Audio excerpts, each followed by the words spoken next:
मिथक शब्द का मतलब है प्राचीन कथाओं से जुड़े हुए तत्व। जो सालिम अली है उनके बारे में कहा गया कि वो भी प्राचीन कथाओं में जो प्राचीन स्थितियां थी हमारी, जिसमें पक्षियों के लिए कई मनुष्यों ने कई कार्य किए हैं, उसी प्रकार से वे भी पक्षियों से जुड़े रहे और पक्षियों के भले के लिए उन्होंने काफी कार्य किए, पक्षियों की भलाई के लिए। पता नहीं, आगे बढ़ते हैं। पता नहीं इतिहास में कब कृष्ण ने वृंदावन में रासलीला रची थी और शोक गोपियों को अपनी शरारतों का निशाना बनाया था।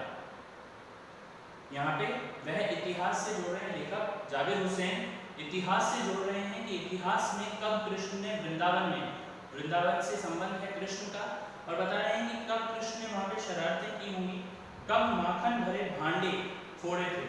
भांडे यानी बर्तन।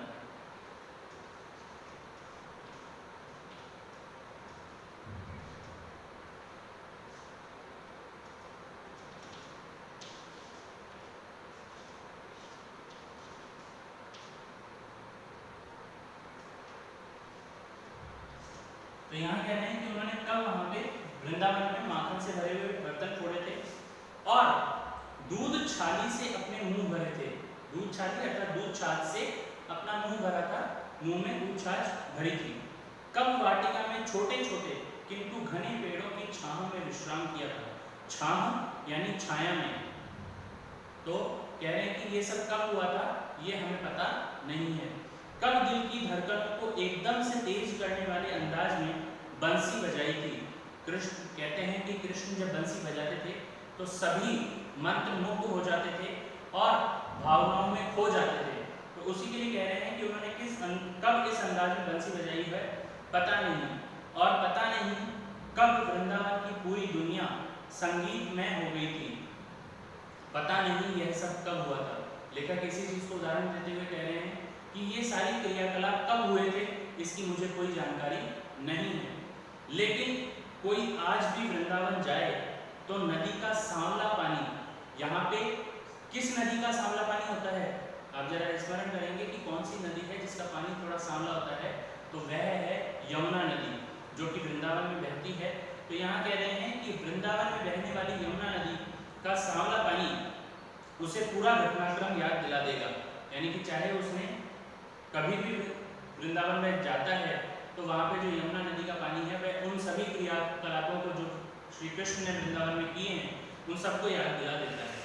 हर सुबह सूरज निकलने से पहले और जब पतली गलियों से उत्साह भरी भीड़ नदी की ओर बढ़ती है तो लगता है जैसे उस भीड़ को चीर कर अचानक कोई सामने आएगा और बंसी की आवाज पर सब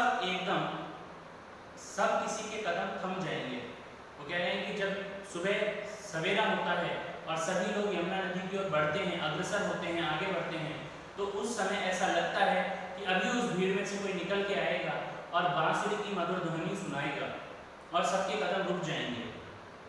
हर शाम सूरज ढलने से पहले जब वाटिका का माली सैलानियों को हिदायत देगा तो लगता है जैसे बस कुछ ही क्षण में वो कहीं से आ टपकेगा और संगीत का जादू वाटिका के भरे पूरे माहौल में छा जाएगा।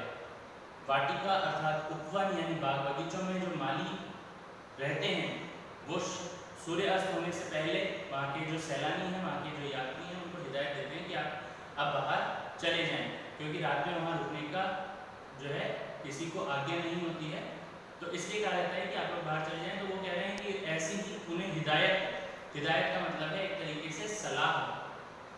हिदायत शब्द का मतलब है सलाह।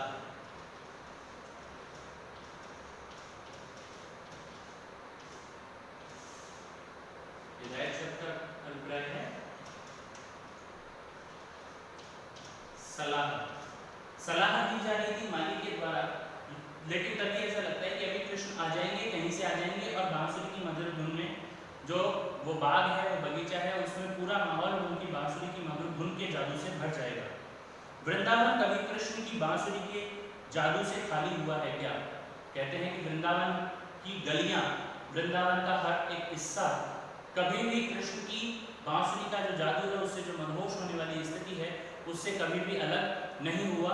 आज भी वहाँ वह जादू बसता है कि वहाँ आज भी कृष्ण की बांसुरी की धुन नदी के बहते कलकल पानी से सुनाई देती है।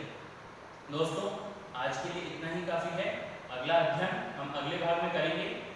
आपको गृह कार्य के रूप में हमने जो पाठ पढ़ा है उसको दोबारा से पढ़ना है और इसके अलावा सांवले सपनों की यादों के बारे में अपना विचार चर्चा करनी है अपने परिजनों से, अपने मित्रों से, जो आपके सांवले सपने हैं उनके बारे में।